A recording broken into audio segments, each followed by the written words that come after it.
復活節嘅時候咧，黃老師派咗呢一個練習俾大家翻屋企做，好多同學交翻嚟咧話唔明白呢題第二題啊嘅答案點解唔係 B 係 A 喎？好多人都揀咗 B。睇下呢題啦，喺梵高星空藝術館中最受女生歡迎嘅主題區一定非無限星空莫屬。嗱，好多同學呢，我知你哋點解揀 B 嘅，睇咗呢個啊嘛，中心句啊嘛，黃老師呢個中心句肯定就係 B 啦 ，B 就係講緊最受女生歡迎啊嘛，係咪？唔係呢一個呢選項呢，我只係俾佢一剔一點佢嘅啫。點解呢？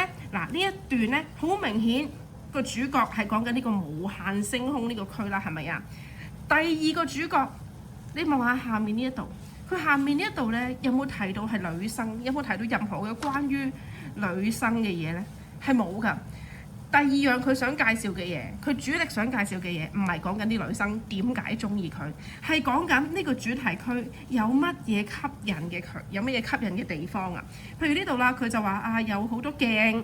整咗個隧道，跟住啲燈又閃，然之後咧整出嚟就係一個美不勝收嘅光影藝術空間，好似視覺盛宴咁樣。呢啲咧視覺盛宴啊、藝術空間啊、整咗隧道啊、鏡子啊、燈啊，全部都係佢嘅吸引之處，而唔係同你講啊點解女生中意，男生唔中意。所以咧最好嘅答案咧應該係 A 字啱，而唔係 B。B 咧呢個女生咧唔係重點嚟㗎，唔係重點嚟㗎。吸引之處先至係重點啊嚇，明唔明？唔好千祈唔好見到呢個中心句同個答案係選項一樣呢，就即刻寫落去嚇，未必係答案㗎。佢有時候佢後面呢可能有其他重點想帶出㗎，呢個呢都要注意啊，同學。